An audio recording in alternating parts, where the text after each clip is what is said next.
Guys, welcome back to my YouTube channel. और आज हम एक नई सीरीज को लेके आ चुके हैं जिसका नाम है अपोथेसिस। तो सीरीज की स्टार्टिंग होती है और हमें दिखाई देती है कि रात का टाइम है और हमें दो रूम दिखाई देते हैं। उनमें से एक रूम में एक इंसान बैठा होता है और कुछ पढ़ रहा होता है कैंडल की लाइट में। तो जैसे उसको लोग खुलने की आवाज सुनाई देती है, वो कैंडल को बुझा के सोने की एक्टिंग करता है। तभी दरवाजे से दो इंसान अंदर आते हैं और उसे लात मार के बोलते हैं, तुम अभी भी सो रही हो? तुम अभी यही सोचते हो कि तुम बिग शॉट हो और यंग मास्टर हो लू फैमिली के, जल्दी से उठ जाओ, तुम्हें सुनाई नहीं देता? फिर वो उठ जाता है। फिर सीन शिफ्ट होता है ट्रेनिंग ग्राउंड पे, जहाँ पे इंस्ट्रक्टर बोल रहा होता है कि रुक जाओ और उन लोगों को ले आओ, आज हम पंचिंग लेसन स्टार्ट करेंगे। वो सभी एक एक फ्लैश टारगेट को चूज कर लो। एक असली शरीर को मारने से तुम फेमिलियर हो जाओगे ह्यूमन बॉडी के साथ और उसके बोन स्ट्रक्चर के साथ, जो कि तुम्हारी बड़ी ज्यादा हेल्पफुल होगा असली फाइट में। फिर एक सोल्जर बोल रहा होता है, जल्दी करो, तुम कहाँ देख रहे हो, जल्दी।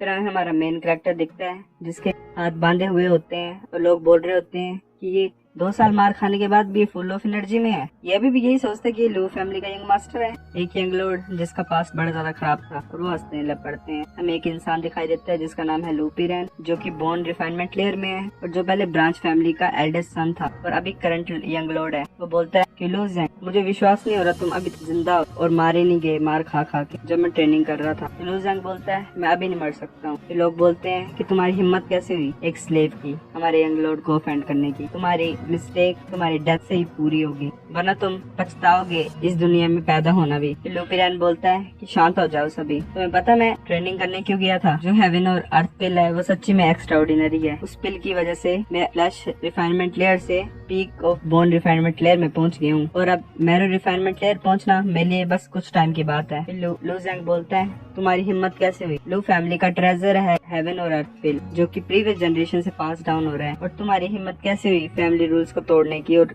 वो सेक्रेड पिल को खुद के लिए यूज करने की? जो सेक्रेड हेवन और अर्थ पिल है वो लू फैमिली के एंसेस्टर पास डाउन हो रही है और जो कि बड़ी ज्यादा सीक्रेट प्लेस पे छुपाई गई थी। और रूल्स जो सेट किए एंसेस्टर ने, उनके हिसाब से जो डिसिपल है लू फैमिली के, जो बोन रिफाइनमेंट लेयर में पहुंच गए होंगे 16 साल से पहले, सिर्फ वही क्वालिफाइड है हेवन और अर्थ पिल को यूज करने के लिए। फिर लू पिरेन बोलता है, मेरी नजर में तो तुम एक इंसेक्ट से भी कंपेयर ना हो, मैं तुम्हें जब मर्जी मसल सकता हूँ। अब मैं ट्रेनिंग से बाहर हूँ तो मुझे एक फ्लैश टारगेट चाहिए मेरी स्ट्रेंथ को आजमाने के लिए। तो वो एक इंसान की तरफ देखता है और बोलता है कि वो तुम हो। फिर वो इंसान बोलता है, यंग लॉर्ड मेरे ऊपर दया करो।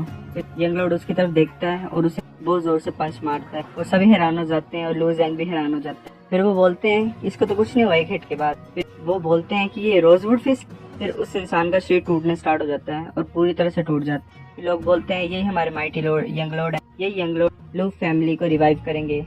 और लू पिरेन हंसने लग पड़ता है। लू पिरेन बोलता है, तुम चिंता मत करो, मैं तुम्हारी अभी जान नहीं लूंगा। फिर बोलता है कि मैं तुम्हें सिर्फ ये दिखाना चाहता हूँ कि मैं लू पिरेन कितना ज्यादा स्ट्रॉन्ग हूँ तुमसे। फिर वो बोलता है कि मैं तो भूल ही चुका था कि हमारे जो जीनियस कजन है उसने कुछ गड़बड़ कर दी है क्योंकि इंसेक्ट में और ऑफेंड कर दिया कोई बिग शॉट और उसको प्यूगेटरी माउंटेन पे भेज दिया गया है ताकि वो अपनी गलतियों का पछतावा कर सके। फिर वो बोलता है कि एक बार मैं विरसा रिफाइनमेंट लेयर में पहुंच गया तो मैं फिर अपनी कजन को रेस्क्यू करने के लिए जाऊंगा क्योंकि इंसेक्ट में। फिर वो हंसने लग पड़ता है। जो लू ज़ैंग है उसे कुछ फर्क नहीं पड़ता कि वो स्लेव की तरह ट्रीट हो रहा है या फिर फ्लैश टारगेट की तरह, और ना ही वो केयर करता है हेवन और अर्थ पिल के बारे में। वो सबसे ज्यादा अपनी बहन के बारे में केयर करता है। उसे अपनी बहन की बहुत ज्यादा चिंता है और सबसे ज्यादा सॉफ्ट स्पॉट अपनी बहन के लिए। द्वारा प्रिजन का सीन शो होता है रूम का, वहाँ पे वो बोल रहा होता है स्टेपवर्ड फैंग। वो बोलता है, आज सिर्फ एक पिल, लू फैमिली 3 हीलिंग पिल देती है हर दिन और आज सिर्फ एक। ये ऑब्वियस है कि तुमने चोरी की है बाकी पिल्स की और तुम्हें पता नहीं है कि चोरी करना से ज्यादा बड़ा क्राइम है हमारे लू हाउस होल्ड में, तुम मौत से नहीं डरते हो? स्टेपवर्ड फैंग बोलता है,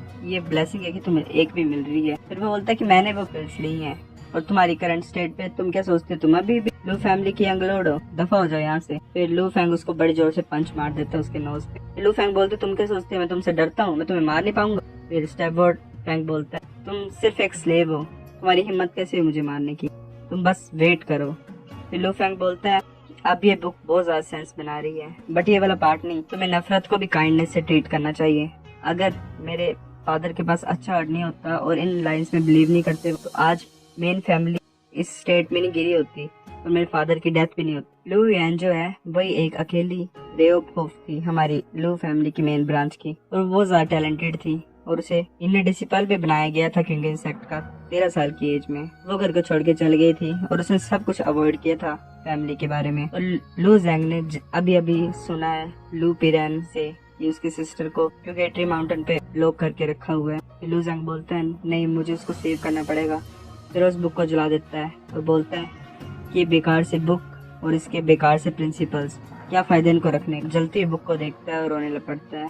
फिर उस बुक में से एक पेज बाहर आता है, वो बोलता है कि ये क्या चीज। फिर वो देखता है और जो वर्ड्स हैं उस पेपर के वो उसके शरीर में चढ़ने लग पड़ते हैं और उससे बहुत ज्यादा दर्द होता है। जो लूजेंग है वो अपने आप को एक एंडलेस स्पेस में पाता है और उसे एक रिफाइनमेंट मेथड के बारे में सुनाई देता है। फिर वो उठता है और सोचता है फ्लैश एक मीडियम, इससे इसका क्या मतलब है, ये रिफाइनमेंट टेक्निक है जो मेरी बॉडी को एक मैजिकल वेपन में कन्वर्ट करेगी। फिर वो बोलता है कि बहुत गर्म लग रहा है, मुझे ऐसा लग रहा है कि मेरी बॉडी फायर पे है। तो पानी ढूंढते हैं, पानी में घुस जाता है तो देखते हैं कि जो पानी है वो इवेपोरेट होना स्टार्ट हो जाता है। फिर तभी उसे एक कॉल्ड्रन दिखाई देता है, एक बहुत बड़ा कॉल्ड्रन जिसपे 9 ड्रैगन बने हुए हैं और वो ड्रैगन एकदम से बाहर आने लग पड़ते हैं और उसके ऊपर फायर ब्रीथ कर देते हैं। वो बोलता है कि मुझे मरने दो, मुझे मरने दो। फिर एकदम से वो अपनी आंखें खोलता है और बोलता है कि मैं जिंदा हूँ।